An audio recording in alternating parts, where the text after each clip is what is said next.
और जो दलित और आदिवासी वर्ग है उनकी जितनी आबादी है उतना रिजर्वेशन उनको दीजिए। जरा कांग्रेस वाले स्पष्टता करें, क्या आबादी के हिसाब से हक मिलेगा क्या? तो क्या अल्पसंख्यकों को कांग्रेस हटाना चाहती है क्या? तो क्या सबसे बड़ी आबादी वाले हिंदू अब आगे बढ़कर अपने सारे हक ले लें क्या? ये कांग्रेस के नेता कहते हैं इतनी आबादी उतना हक। मैं कहता हूं इस देश में अगर सबसे बड़ी कोई आबादी है तो वो आबादी गरीब है। देश के सामने एक ही मुद्दा है, कास्ट सेंसस। ओबीसी कितने हैं और उनकी भागीदारी कितनी होनी चाहिए, ये हिंदुस्तान के सामने सबसे बड़ा सवाल है। अब जब मैं ये सवाल उठाता हूँ बीजेपी के लोग कांपने लग जाते हैं, नरेंद्र मोदी जी भाग जाते हैं, अमित शाह जी कुछ और कहते हैं, हिंदू मुस्लिम कहेंगे, नफरत फैलाने की कोशिश करेंगे। और कांग्रेस पार्टी की हिंदुस्तान में सरकार है, पहला काम ये हम करके दिखाएंगे। भारत के पूर्व प्रधानमंत्री मनमोहन सिंह जी तो कहा करते थे कि देश के संसाधनों पर पहला हक माइनॉरिटी का है, अल्पसंख्यकों का है, और उसमें भी मुसलमानों का है। कांग्रेस कह रही है कि आबादी तय करेगी कि पहला हक किसका होगा। यानी क्या अब अल्पसंख्यकों का हक कांग्रेस कम करना चाहती है क्या?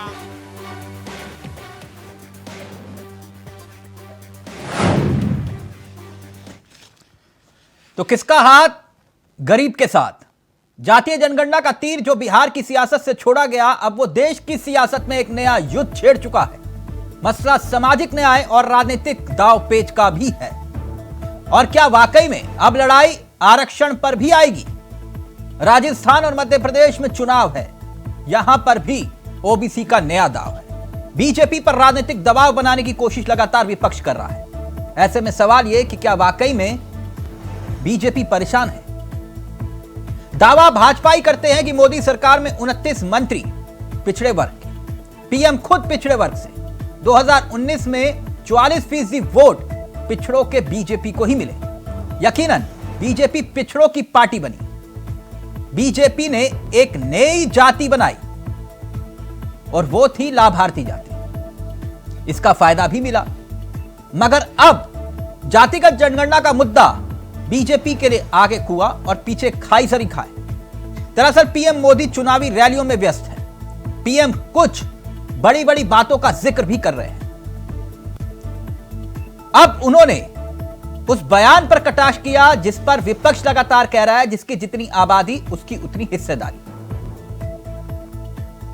उन्होंने कहा जिसकी जितनी आबादी की बात विपक्ष कर रहा है, सबसे बड़ी आबादी तो गरीब की है, यानी गरीब की जाति का जिक्र कर रहे हैं पीएम मोदी। तो क्या पीएम ने एक बड़ी लकीर खींच दी? क्योंकि बीजेपी भी और बीजेपी के नेता भी असमंजस में थे कि आखिरकार इस मुद्दे को लेकर स्टैंड क्या ले। पीएम ने एक बयान और दिया, कहा कि क्या अल्पसंख्यकों का हक कम करना चाहती है कांग्रेस? यानी हिंदुओं को बांटने की कोशिश का आरोप भी पीएम ने लगे हाथ कांग्रेस पर और विपक्ष पर लगा दिया। यानी बात हिंदू की भी गरीब की भी। अब सवाल यही कि किसका हाथ गरीब के साथ। आज इसी मुद्दे पर चर्चा करेंगे। हमारे साथ जुड़ेंगे तमाम मेहमान और समझने की कोशिश करेंगे कि आखिरकार क्या खुल गया देश में जाति का जिन। पहले पीएम के ये 3 बयान सुनिए और फिर 4 मेहमान हमारे साथ इस कार्यक्रम का हिस्सा बन चुके हैं, चारों की तरफ रुख करेंगे। लेकिन पहले पीएम के कुछ महत्वपूर्ण बयान। कांग्रेस के नेता कहते हैं जितनी आबादी उतना हक। मैं कहता हूं इस देश में अगर सबसे बड़ी कोई आबादी है तो वो आबादी गरीब है, और इसलिए मेरे लिए गरीब ही सबसे बड़ी आबादी है और गरीब का कल्याण यही मेरा मकसद है। मैं सोच रहा था कि पूर्व प्रधानमंत्री मनमोहन सिंह जी क्या सोच रहे होंगे। भारत के पूर्व प्रधानमंत्री मनमोहन सिंह जी तो कहा करते थे कि देश के संसाधनों पर पहला हक माइनॉरिटी का है, अल्पसंख्यकों का है, और उसमें भी मुसलमानों का है। अब कांग्रेस कह रही है कि आबादी तय करेगी कि पहला हक किसका होगा। यानी क्या अब अल्पसंख्यकों का हक कांग्रेस कम करना चाहती है क्या? क्या आबादी के हिसाब से हक मिलेगा क्या?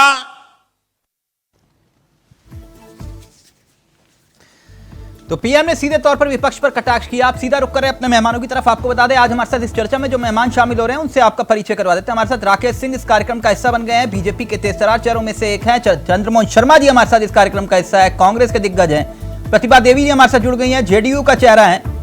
और साथ ही अशोक यादव समाजवादी पार्टी से इस कार्यक्रम का हिस्सा बन चुके हैं। आप सभी का बहुत बहुत स्वागत है। सबसे पहले राकेश जी, इस चर्चा की शुरुआत मैं आपके साथ करना चाहूंगा। कैसे हैं आप?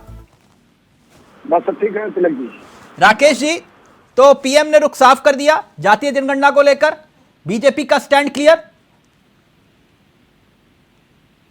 बीजेपी का स्टैंड हमेशा से क्लियर रहा। जो इन्होंने जातीय जनगणना के जो आंकड़े अभी जातीय सर्वे के दिए हैं, ये तो नीतीश कुमार और बीजेपी की सरकार के द्वारा शुरू किए गए थे। और इन्होंने 27 बिंदुओं पर मांगा गया था, जो सर्वे हुआ था 27 बिंदु, सामाजिक आर्थिक सारी चीजों का। इन्होंने उस सर्वे का एक आंकड़ा झुंझुना निकाल के दे दिया है। अरे बाकी बिंदु कहाँ है? 27 बिंदुओं पर सर्वे हुआ था। तो एक तरह से ये राजनीति कर रहे हैं। इनको ओबीसी से कोई लेना देना नहीं है। ये केवल जाति रट कर राजनीति करना चाहते हैं। इनको गरीबों से कोई मतलब नहीं, समाज से कोई मतलब नहीं, देश से कोई मतलब नहीं। अगर आप ईमानदार होते तो अधपका खाना नहीं देते। आप ईमानदार होते तो 27 बिंदुओं पर सर्वे हुआ था। उस 27 के 27 आंकड़े आप समाज के सामने रखते। अच्छा, ये सियासत कर रहे हैं, ये स्थिति है। ये सियासत कर रहे हैं, सियासत कर रहे हैं। 27 बिंदुओं पर सर्वे हुआ है, तो ये तो एक सर्वे आप निकाल देंगे, बाकी के 26 कहां गए? आप करवाएंगे जातिगत जनगणना? अरे वो मैं कह रहा हूं कि ये किसकी सरकार के द्वारा शुरू किया गया? नहीं राकेश जी, मैं पूछ रहा हूं, आप करवाएंगे जातिगत जनगणना? मैं कह रहा हूं कि ये आंकड़े आए हैं, मैं तो वही उदाहरण दे रहा हूं किसके सरकार में हुआ था। जातिगत जनगणना होनी चाहिए कि नहीं? ये क्या है? आप इसको जातीय जनगणना मानते हैं तिलक जी? नहीं, आप कह रहे तो मैं नहीं मानूंगा। मैं आप ही की बात मान रहा हूं। ये नहीं है जातिगत जनगणना। आप कह रहे हो तो सही कह रहे हो। मैंने आपसे पूछा जातिगत जनगणना आप करवाएंगे? हमारे लिए, मैं कह रहा हूं कि हमारे लिए जो कुछ महत्वपूर्ण बिंदु है, अगर ये सर्वे शुरू हुआ था तो सामाजिक आर्थिक सर्वे हुआ था। सर मैं तो आप ही की बात मान रहा हूं राकेश जी, आप तो विद्वान व्यक्ति हैं। मैं आप ही की बात मान रहा हूं। सर ये सारे झूठे हैं, ये आंकड़े भी झूठे हैं, आंकड़े भी फर्जी है। मैं आप ही की बात मान रहा हूं। आप करवाएंगे जातिगत जनगणना? नहीं, मैं पूछ रहा हूँ किसने करवाया है? बीजेपी और जेडीयू की सरकार ने करवाया था। हाँ। और सर्वे में 27 बिंदु थे। 27 बिंदु में 26 क्यों निकल गए ये लोग? क्योंकि ये फंस रहे थे कहीं न कहीं। हाँ, ये फंस गए, ये झूठ बोल रहे हैं। मैं आपकी बात से सहमत हूं। आप करवाएंगे जातिगत जनगणना? तिलक जी, पूरे मैं कह रहा हूं कि जो पार्टी का निर्णय होगा वो आपके सामने होगा। लेकिन ये जो आंकड़े हैं, इस पर आपने बहस शुरू किया है ना। हाँ। जिस जो आंकड़े आए हैं उस पर बहस आप जब कर रहे हैं, पीएम तो ने 26 बिंदुओं को पीएम ने बिल्कुल क्लियर कर दिया ना। उन्होंने तो अब ये बात साफ कर दी कि जातिगत जनगणना नहीं होगी। गरीब का हित करना, गरीबों की चिंता करना, यही मकसद होता है ना सामाजिक न्याय का। बिल्कुल। और जब 26-27 बिंदुओं पर, आर्थिक सामाजिक सारे बिंदुओं पर, तो सामाजिक न्याय तो आप ही दिलाएंगे ना सर। मैं आपसे पूछ रहा हूं इसलिए। तो आप ये मान लें कि पीएम के बयान के बाद कि भाई जातिगत जनगणना नहीं करवाएगी सरकार। मैं जब सर्वे जनगणना की जाए, जब मैं सर्वे करवा रहा हूं 27 बिंदुओं पर, 27 बिंदुओं के आंकड़े आपके सामने आ गए। 500 करोड़ आपने उसके नाम पर आपने बंडल भाग कर लिया। ठीक 500 करोड़ मैं समझ गया। यानी आप ये नहीं बताएंगे जातिगत जनगणना करवाएंगे कि नहीं? मैं ये पूछ रहा हूँ 26 आंकड़े कहाँ हैं? 26 बिंदु के आंकड़े कहाँ हैं? जरा जेडीयू नहीं प्रवक्ता तो से फिर पूछिए। ये चलिए ठीक है, मैं आप ही की बात पूछ लूंगा प्रतिभा जी से। लेकिन एक बात बताइए, आपको इनके 26 बिंदुओं की दिक्कत और चर्चा होनी चाहिए, वाजिब सवाल उठाया आपने। लेकिन वो 2011 की जनगणना का आंकड़ा कहां है? फिर वो जारी कर दीजिए। जातीय जनगणना 2011 में हो गया था क्या? नहीं, 2011 की जनगणना का आंकड़ा तो आपके पास है ना। मैं कह रहा हूँ जातीय जनगणना हुई थी 2011 में। सर मैंने आपसे पूछा, आंकड़ा तो होगा ना आपके पास। पूछ रहा हूँ तो वो अरे भाई 2011 की जनगणना के सांख्यिकी सामने है सबके। नहीं, आंकड़ा कहाँ है सर उसका? आंकड़ा तो सार्वजनिक हुआ नहीं। अरे सार्वजनिक है महाराज, कहाँ? नहीं तो आप बता दीजिए, मुझे नहीं मालूम सर, की तरफ से कब हुआ? 2011। अरे जनगणना 2011 के आधार पर, उसी आधार पर तो ये कहा गया कि भाई 26 में अगला जो जनगणना होगी उसी के आधार पर। नहीं तो सर उसका आंकड़ा नहीं जारी हुआ ना आज तक। अरे 2011 के आधार पर ही सारा कार्यक्रम नीतियां बन रही हैं। नहीं राकेश जी, मैं गलत हो सकता हूँ, लेकिन आप अगर बता रहे हैं तो आंकड़ा तो होगा आपके पास। एक तो जातीय जनगणना की बात हो रही है, एक सर्वे की बात हो रही है, एक जनगणना की बात हो रही है। हाँ। जब जनगणना की बात हो रही तो जनगणना 2011 में हुई है। हाँ, और जो जातीय जनगणना है, जातीय जनगणना तो सिद्धरमैया ने भी कराया कर्नाटक में। ठीक, प्रतिभा जी, राकेश जी कह रहे हैं कि आप सिर्फ कोरी सियासत कर रहे हैं और जातियों में बांटने के लिए आप ये दाव खेल रहे हैं। जवाब दीजिए राकेश जी का।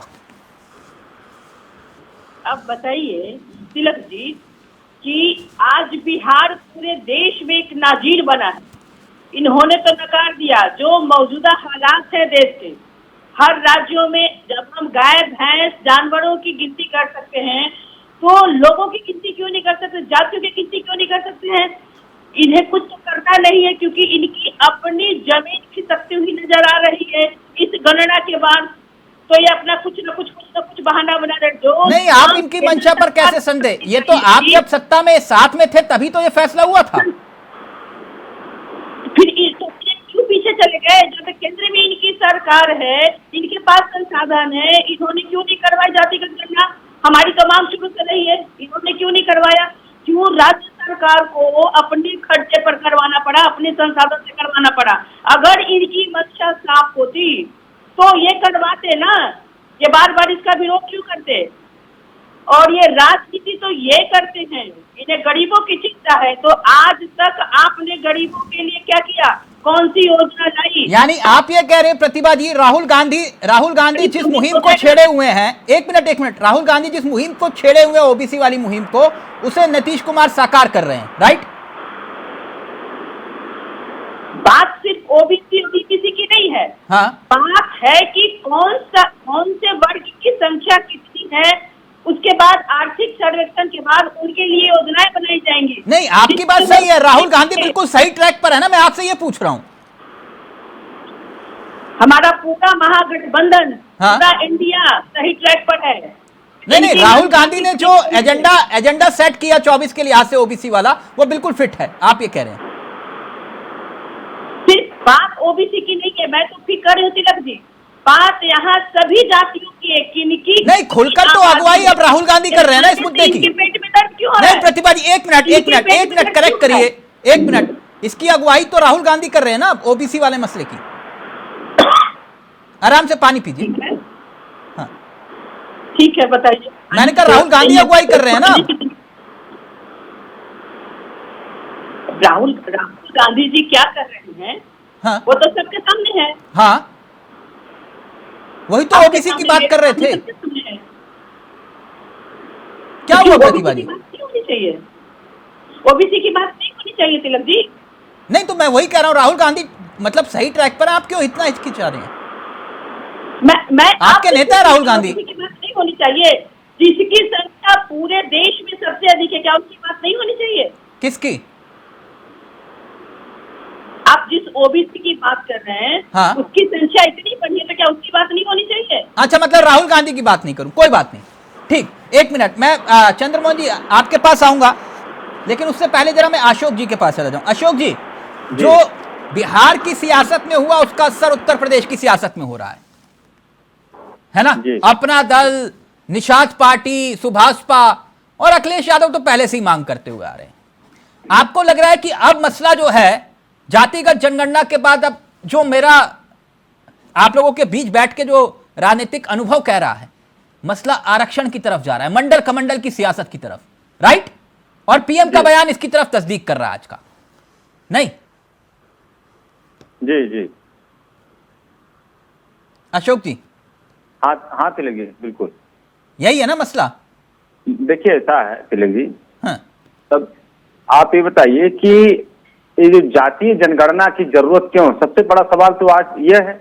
हाँ, और जाति जनगणना की आवश्यकता इसलिए है कि 2017 में माननीय मोदी जी की सरकार ने रोहिणी कमीशन का गठन किया था, आपको भी पता होगा। ठीक। और रोहिणी कमीशन का गठन किस लिए किया गया था कि लगभग 3000 ओबीसी जातियां हैं, जिनमें ये कहा गया कि बहुत सारी जातियां जो ओबीसी समाज की हैं, जो प्रबुद्ध वर्ग से हैं या थोड़ा उनकी मतलब डोमिनेंसी ज्यादा है, तो उनको ज्यादा आरक्षण का लाभ मिल गया, बाकी जातियां इस लाभ से छूती हैं। यही था ना। वो रोहिणी कमीशन की रिपोर्ट किस आधार पर बनी थी? हाँ। 1931 के कास्ट सेंसस के आधार पर बनी थी। ठीक। आप आज बताइए 2017 में रिपोर्ट बन रही है और 1931 के जमाने की के डेटा के आधार पे, तो क्या यह रिपोर्ट की ऑथेंटिसिटी वैलिड है या इसकी ऑथेंटिसिटी को आप एक्सेप्ट या हम एक्सेप्ट कर सकते हैं? नहीं कर सकते। नहीं, मैं मसला मेरा मंडल कमंडल वाला था, ये वही सियासत। मैं वही कह रहा हूँ।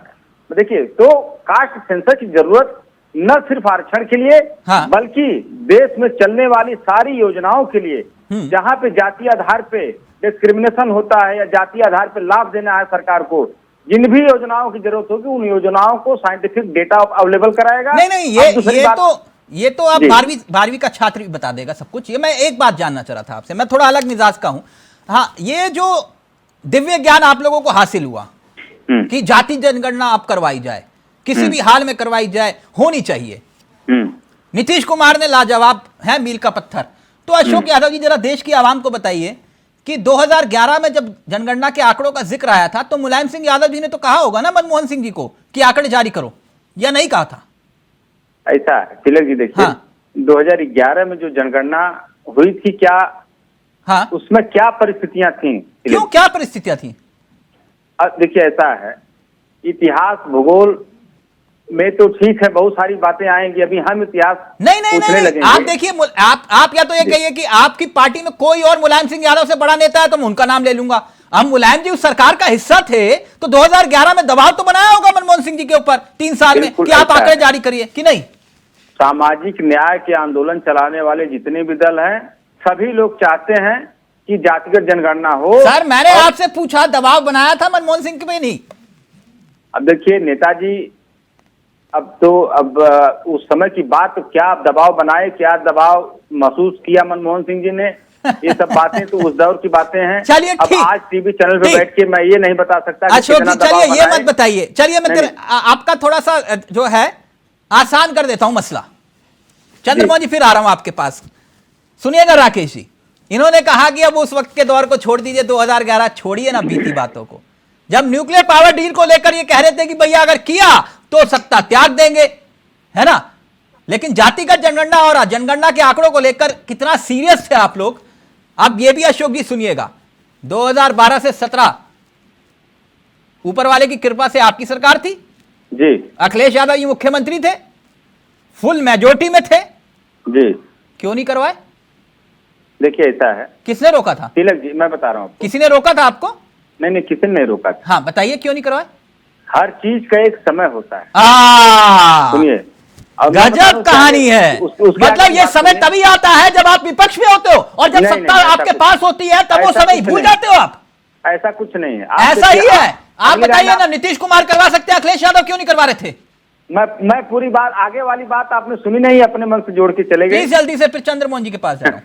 देखिए, हर चीज का एक समय होता है। 2012 से 2017 का दौर जो था, उसमें इतना पिछड़े और दलित समाज के साथ उत्पीड़न नहीं होता था। आज के दौर में मैं बता रहा हूँ आपको, आज के दौर में चाहे वो योगी सरकार हो, मतलब मोदी सरकार हो, क्या लॉजिक दे रहे हो अशोक जी? 2014 के बाद पिछड़ों के साथ अन्याय होने लगा, ये कह रहे हो? बिल्कुल बिल्कुल। अच्छा, ठीक, मैं समझ गया, बता दूंगा, मैं समझ गया, मैं समझ गया, आप बता दूंगा। हाँ, लोहिया जिंदाबाद, समझ गया मैं आपकी बात, मैं समझ गया, बस इतना समझ गया, आपने समझा दिया मुझे। अभी एक मिनट, चंद्रमोहन शर्मा जी, मतलब गजब थ्योरी कह रहे, 2014 के बाद पिछड़ों पर अन्याय हो रहा है, उससे पहले अन्याय नहीं हो रहा था। ठीक, ओके शर्मा जी, तो राहुल गांधी का निशाना सीधा सटीक लग गया, नहीं? अब लड़ाई ओबीसी पर आई। शर्मा जी, जी तिलक जी, दाव सही लगा? देखिए, दाव सही लगा और ना, लेकिन बात निकलेगी तो बहुत दूर तक जाएगी। आज देश के प्रधानमंत्री ने एक बात निकाली है और वो बहुत दूर तक जाएगी। आज देश के प्रधानमंत्री को गरीब भी याद आ गए, देश के प्रधानमंत्री को अब अल्पसंख्यक वर्ग भी याद आ गया। क्यों याद आ गया?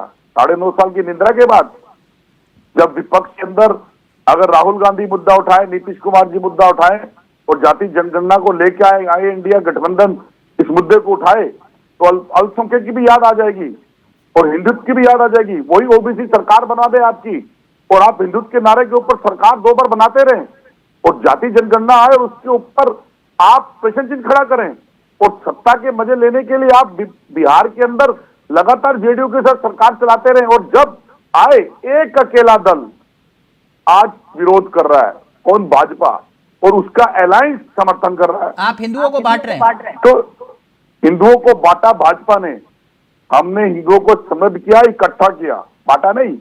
आज अधिकार की बात कर रहे हैं, जिसकी जितनी संख्या उसकी उतनी भागीदारी। क्या गलत है?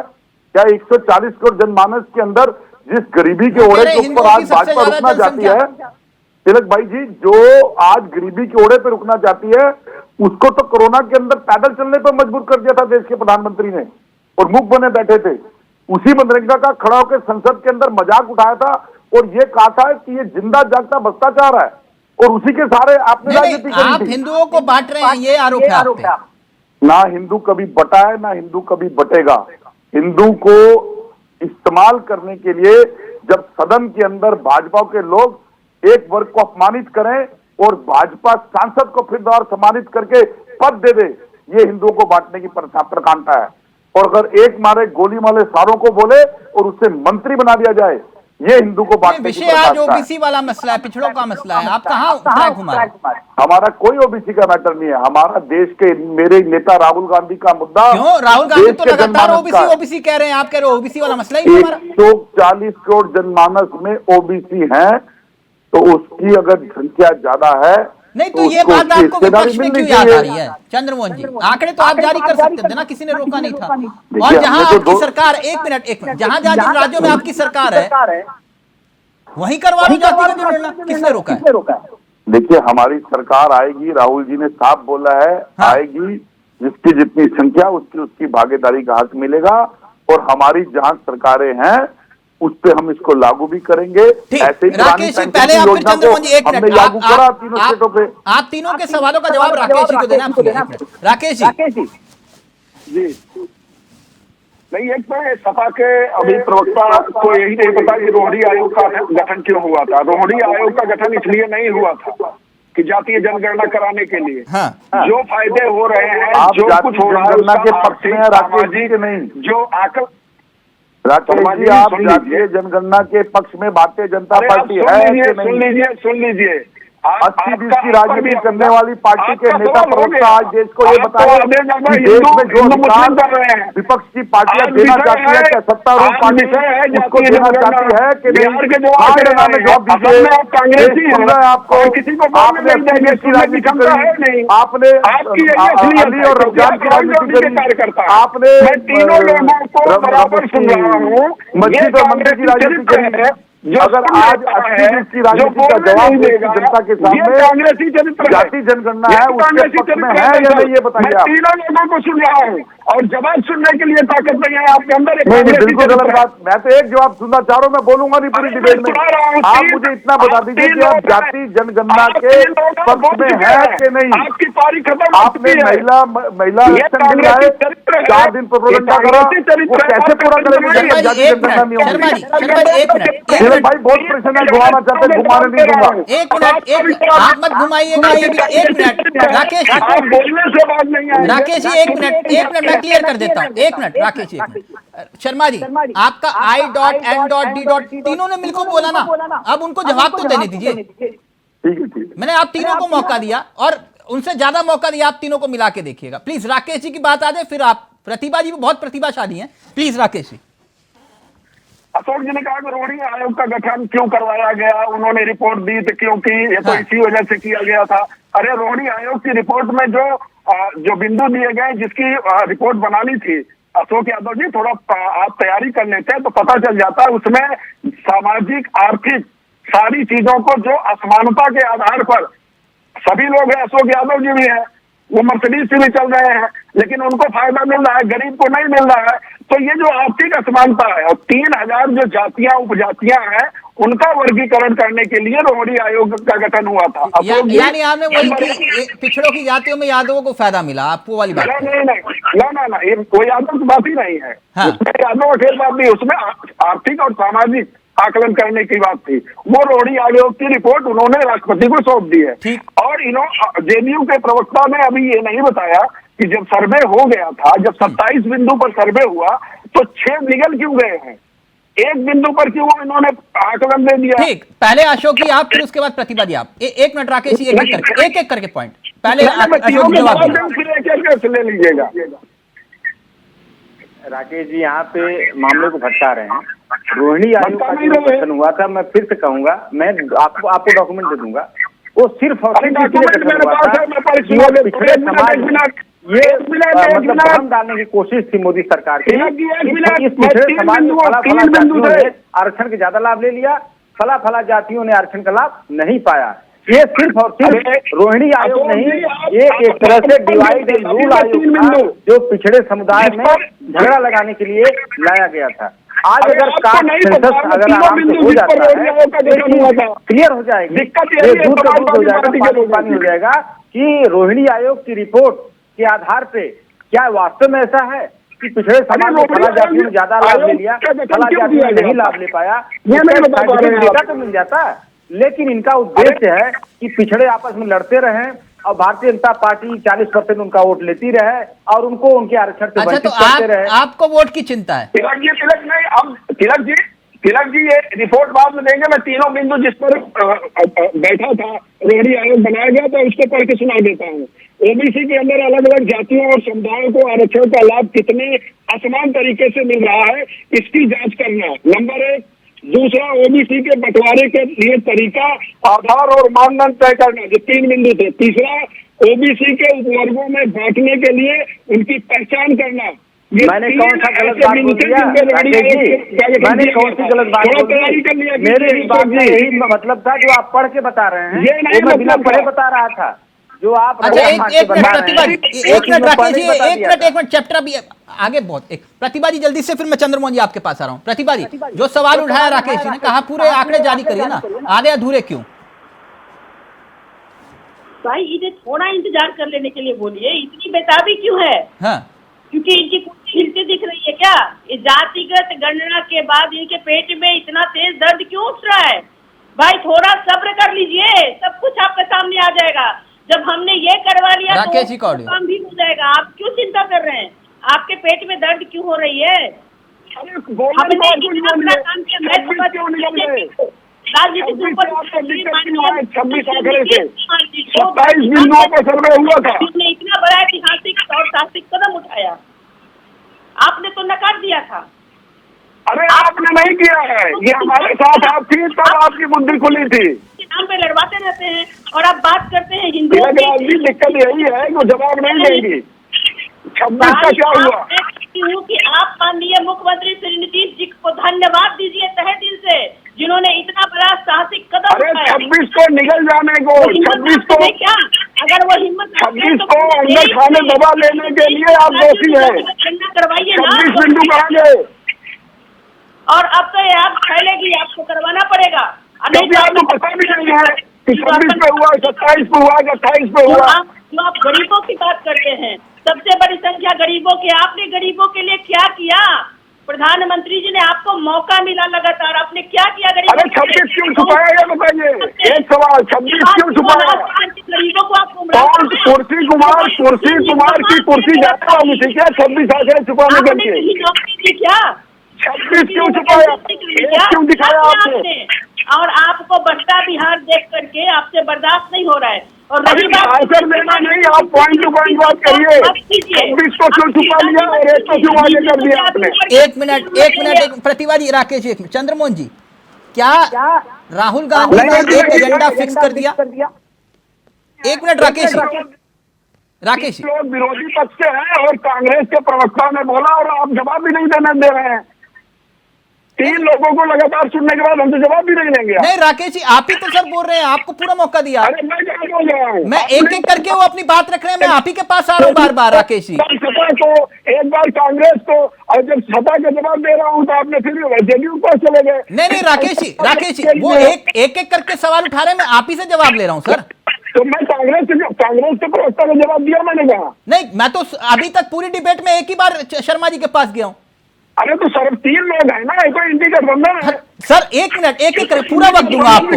राकेश जी नाराज मत होइए, पूरा वक्त दूंगा आपको। ना ये ठीक नहीं है तिलक जी इंडी गठबंधन के 3 लोग हैं और तीनों का जवाब अकेले मैं दे रहा हूँ। हाँ, मैं मान रहा हूँ इस बात को। जवाब नहीं दे पा रहे हैं। नहीं, आपकी बात सही है, मैं आप ही की बात तो कह रहा हूँ कि राकेश जी को पूरा मौका दीजिए, आप 3 लोग हैं। कांग्रेस के प्रवक्ता ने बोला, सवाल उठाया, हाँ। मैं जवाब दे दूं, कांग्रेस के प्रवक्ता से पूछ लीजिएगा। एक मिनट शर्मा जी, आप नाराज मत होइएगा। राकेश जी पहले आप बोल लीजिए, बोलिए सर। मैं शर्मा जी से पूछता हूँ, मंडल आयोग आया, मंडल आयोग की रिपोर्ट आई 1980 में, किसकी सरकार थी? आप मंडल आयोग की रिपोर्ट लागू करने पे क्यों विरोध कर रहे थे? राजीव गांधी सदन में उसका विरोध कर रहे थे। 90 में लागू हुए वो मंडल आयोग, और जो सदन में वो कहते थे 3 सेक्रेटरी हैं केवल ओबीसी के, अगर उसी समय लागू कर दिए होते बात 63 सेक्रेटरी होते। और दूसरा, आप जरा बताइए 70 सालों में 65 सालों में जितने प्रधानमंत्री हैं, कितने ओबीसी दिए आपने? जरा इसका जवाब दीजिए। शर्मा जी तो इजाजत है तो जवाब दे दूं प्लीज। देखिए आपकी समस्या क्या है कि आप झूठ में इतने लिप्त हैं कि आप जो पिछले झूठ बोल देते हैं तो आपको अगले झूठ बोलते बोलते पिछले झूठ याद ही नहीं रहते हैं। मैं आपकी बात सुन लीजिए, मैं तो दूसरी बार बोल रहा हूं और बीच में इंटरप्ट नहीं कर रहा हूं। अब देखिए क्या है कि आप कह रहे थे कि कितने ओबीसी दिए हैं, चलो माना आपने ओबीसी सांसद ज्यादा दिए, मान लिया, फिर आप विरोध क्यों कर रहे हैं इसका? मैंने आपसे पहले प्रश्न पूछा था कि आप जाति जनगणना के पक्ष में हैं या नहीं, देश को बताइए। सुन लीजिए, प्रश्न आपके सामने खड़ा कर रहा हूं। कारण क्या है कि आप झूठ बोलते समय भूल जाते हैं कि आपने पीछे झूठ क्या बोले। आपने महिला आरक्षण बिल लाए, कांग्रेस ने बोला कि हमारा बिल था, आपने बोला आपने उसे लागू नहीं करा, और अभी आप कह रहे हैं कि ये आप जेडीयू के साथ मिलकर ला रहे थे तो आपने तो लागू नहीं करा। लागू किसने करा? नीतीश कुमार जी ने। किसके सहयोग से करा? आया नहीं इंडिया गठबंधन के। कोई हिंदी नहीं है, आपको हिंदी समझा दूं मैं, INDIA इंडिया होता है। आपने हिंदुस्तान और भारत भी बांट दिया, आपने नेहरू और सरदार पटेल भी बांट दिया, आपने गरीब और अमीर भी बांट दिया, और आज गारंटी भी बोल देते हैं। एक गारंटी बता दीजिए, 8 बजे रात को आके दी थी नोटबंदी की, काला धन रुक जाएगा। आपने एक गारंटी खाएंगे, वो गारंटी में नहीं मिले। जातीय जनगणना मुद्दा है, स्मार्ट सिटी बन जाएगी, वो नहीं मिली। इनको कुछ पता नहीं है। चंद्रमोहन जी, जातीय जनगणना मुद्दा है आज। शर्मा जी एक दिलचस्प सवाल, एक मिनट राकेश जी, चंद्रमोहन जी देखिए, ये विषय ना दो धारी तलवार है, मानिए ना मानिए। अब राहुल गांधी कह रहे हैं राजीव गांधी जी का कुछ और स्टैंड होता था, चलिए छोड़िए उस बात को, जैसे अशोक जी कह रहे थे वो भूलिए, बातें दूसरी छोड़ देते हैं। राहुल गांधी का अलग स्टैंड। अब मुझे एक बात बताइए, आप ओबीसी का जिक्र कर रहे हैं, जातीय जनगणना का जिक्र कर रहे हैं, भले ही कर रहे हैं, अगुवाई का नेतृत्व आप झंडा खुद उठा ले, नीतीश जी, लालू जी, अखिलेश जी ये नाराज हो गए तो समझ रहे हैं चंद्रमोहन जी? मैं दे रहा हूं जवाब उसका। हाँ। देखिए, विपक्षी एकता किसी तरह से भी टूटने वाली नहीं है, नाराज होने वाली नहीं है। मुद्दा राहुल गांधी जी उठाए या नीतीश कुमार जी उठाए, मुद्दा IND इंडिया के गठबंधन से उठेगा। आपके सामने मैंने 3 बार राहुल गांधी जी का जिक्र किया, प्रतिभा जी ने एक बार भी राहुल गांधी जी का नाम नहीं लिया। कोई बात नहीं, उन्होंने लिया, मैं ले रहा हूँ। राहुल गांधी नहीं तो होता आपके नेता, तो आप तो जिंदाबाद बोलोगे ना। आप प्रतिभा जी से बुलवा दीजिए तो मान लो, कोई दिक्कत नहीं, तुमसे प्रतिभा जी भी बोलेंगी ना। मैं पूछ रहा था प्रतिभा जी, वो कह रहे राहुल गांधी जिंदाबाद बोल दो एक बार। वो आज देश के भाजपा नेताओं की नींद उड़ा चुके हैं। अच्छा ठीक है, एक मिनट, जिन मुद्दों को वो उठा रहे हैं, एक मिनट, उस मुद्दों से भाजपा प्रतिभा जी वो ये कह रहे हैं राहुल गांधी अगर ओबीसी की अगुवाई कर रहे हैं आपको कोई दिक्कत तो नहीं? आप ही की बात ले जा रहा हूं, एक मिनट शर्मा जी, ओबीसी की अगुवाई कर रहे हैं कोई दिक्कत तो नहीं राहुल गांधी? INDIA के जितने भी नेता ओबीसी की अगुवाई कर रहे हैं उनका मैं स्वागत करती हूँ। हाँ, और आप निंदा की बात करते हैं। मतलब एक छाते के नीचे आप हैं और राहुल गांधी अगुवाई करें तो कोई दिक्कत तो नहीं है ना? इतना मजबूत है कि इसकी मजबूती का अंदाजा आप इसी बात से लगा सकते हैं कि केंद्र की सत्ता में बैठे लोगों की पेट में दर्द शुरू हो गया है। इंडिया गठबंधन इतना मजबूत है पूरे देश के अंदर, हाँ। और उसकी ताकत को इन लोगों ने भांप लिया है, और अब ये इसके लिए बर्दाश्त प्रतिभा जी, बाहर का बात होगा। आपके पड़ोस वाली खिड़की में अशोक यादव जी हैं। एक मिनट, आपके गठबंधन की ताकत बता रहा हूँ, सुन लीजिए ना प्रतिभा जी। प्रतिभा जी एक मिनट, फिर मैं राकेश जी के पास जा रहा हूँ। एक मिनट, आपकी पड़ोस वाली खिड़की में अशोक यादव जी दिखाई दे रहे होंगे, आपको दे रहे हैं? मध्य प्रदेश छत्तीसगढ़ में चुनाव लड़ रहे हैं, मालूम है ना आपको? मालूम है ना? हाँ तिलक जी, हाँ। और आम आदमी पार्टी कह रही है राजस्थान में जाकर, ये डरपोक निडर, वैसे तो बहुत बड़ा दिल है कांग्रेस का, वो अपने सबसे बड़े नेता के लेकर गालियां सुन रहे हैं, वो समझ लीजिए कल्याण है। उनके राज्य में जाकर कह रहे हैं इनसे अच्छी योजनाएं हम देंगे, इनको हटाओ और हमें लेकर आओ। समझ रहे हो मेरी बात? यानी अभी आप कह रहे हो ये सारे के सारे चोर हैं, और फिर 2 महीने के बाद कहोगे, ठीक 2 महीने के बाद ये सारे साधु हैं। यही है गठबंधन? क्या हुआ प्रतिभा जी?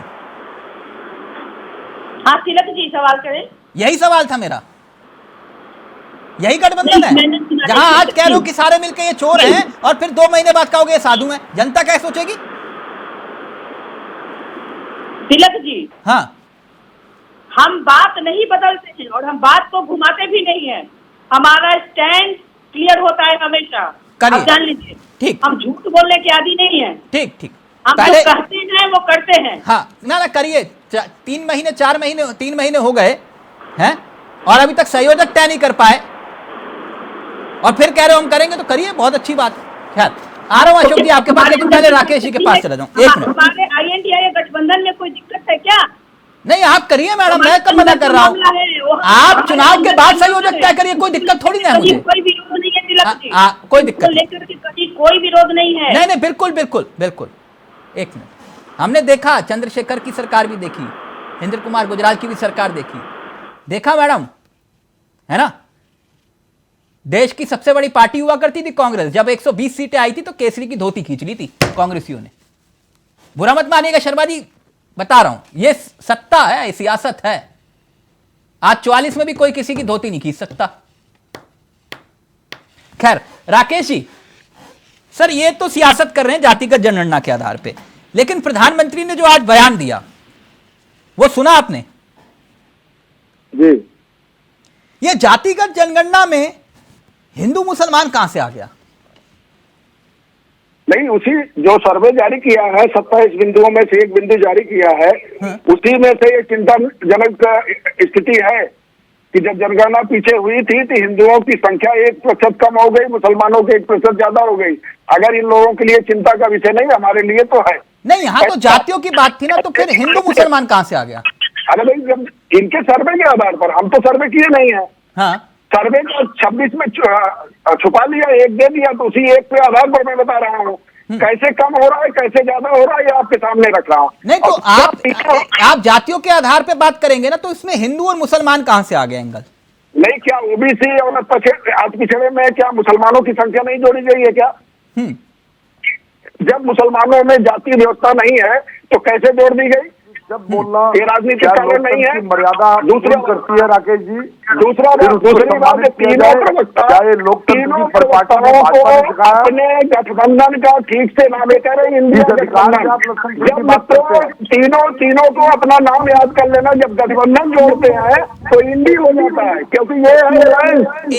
एक मिनट राकेश जी, जातिगत जनगणना करना, एक मिनट, विषय जातिगत जनगणना है। मैं ये कह रहा हूं कि आप ये कह रहे हैं कि, चलिए आप कह रहे हैं कि क्योंकि देश के प्रधानमंत्री मनमोहन सिंह जी का नाम लिया ना आज उन्होंने कहा कि ये पहला हक जो है प्राकृतिक संसाधनों का पहला हक जो है मुसलमानों का है। ये तो इनके पूर्व प्रधानमंत्री कह गए हैं ना, इनके आदर्श नेता हमेशा आते हैं, वही उनके द्वारा कई बयान दिलाए, क्या उनको कोट नहीं करना, क्या उनका कोई महत्व नहीं कांग्रेस में? मैं लेकिन क्यों लगातार तिलक जी, ये लोग इंडिया गठबंधन को मैं करेक्ट करना चाहता हूँ। नहीं तो जो है आखिरी वाला अल्पसंख्यकों का जिक्र था उसमें मनमोहन सिंह जी ने। तिलक जी, मैं पहले इन लोगों को करेक्ट कर दूं। हाँ। गठबंधन आप मत कहिए, इंडिया ही कहा कीजिए, क्योंकि गठबंधन कहते हैं तो आपका नाम इंडी हो जाता है। आखिरी शब्द गठबंधन है, अलायंस ही है, तब वो इंडिया बनता है। इंडिया गठबंधन, अरे आप इंडी गठबंधन है ऐसे बोला कीजिए। अपना नाम कम से कम सही सही उच्चारण करना सीखिए तीनों लोग। राकेश जी, जी, मैं पूछ रहा हूं कि अब ये तय है ना, जातिगत जनगणना नहीं करवाएंगे आप? पहली बात तो रोहिणी आयोग का गठन जिस वजह से हुआ है वो वजह भी है, उसकी रिपोर्ट आ गई है। रोहिणी आयोग की रिपोर्ट के आधार पर ही आगे की कार्रवाई होगी। वो रिपोर्ट अभी सौंपी गई है। जब रोहिणी आयोग की रिपोर्ट आ गई उसके आगे की प्रक्रिया शुरू होगी। इनकी तरह ऐसा नहीं है कि 26 बिंदुओं पर सर्वे हो। मैं आपकी बात मान गया राकेश जी, आप जातिगत जनगणना क्यों नहीं करवाना चाह रहे? मैं कह रहा हूँ कि निर्णय मैं और तिलक जी या तीनों चारों लोग नहीं करेंगे। रोहिणी आयोग गठन किया गया कि नहीं गठन किया गया, कोई भी प्रक्रिया होती है, कोई काम करना होता है, अगर आज लेकिन आज तो देश के प्रधानमंत्री ने क्लियर कर दिया कि जातिगत जनगणना की जरूरत नहीं है। किसने कह दिया? प्रधानमंत्री ने क्या कहा? क्या कहा कि जरूरत नहीं है, कुछ नहीं है, इस पर कोई बोला? नहीं। अरे गरीबों से बड़ा इस बड़े कोई वर्ग नहीं है, गरीबों से बड़ा कोई समूह नहीं है, गरीबों से बड़ा कोई समाज नहीं, ये कहा तो गया। यानी आप ये कह रहे हैं कि जातिगत जनगणना करवाएंगे आप? यानी ये आप अर्थ निकाल रहे हैं ना, रोहिणी आयोग का गठन क्यों किया? नहीं, आप बोल देंगे मैं तो वही मान लूंगा, करवाएंगे कि नहीं? नहीं, मैं कह रहा हूँ कि यहाँ प्रक्रिया है, किसी परिवार की पार्टी नहीं है यहाँ। नहीं, आपकी बात सही है, प्रभु राम की कृपा से दुनिया की सबसे बड़ी पार्टी है आप।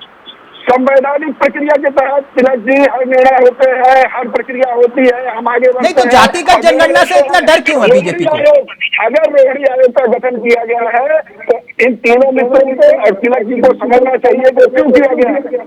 राकेश जी, आ गई है उस पर कार्रवाई होती है। जाति जनगणना से बीजेपी को डर क्यों है? अरे एक शब्द, कोई डर नहीं है। एक शब्द कैसे रोहिणी आयोग गठन क्यों किया गया, ऐसे कर दिया गया? क्या हुआ रोहिणी आयोग का? भाई क्यों किया गया रोहिणी आयोग का? नहीं, मैं वो पूछ रहा हूँ, क्या हुआ सर उसका?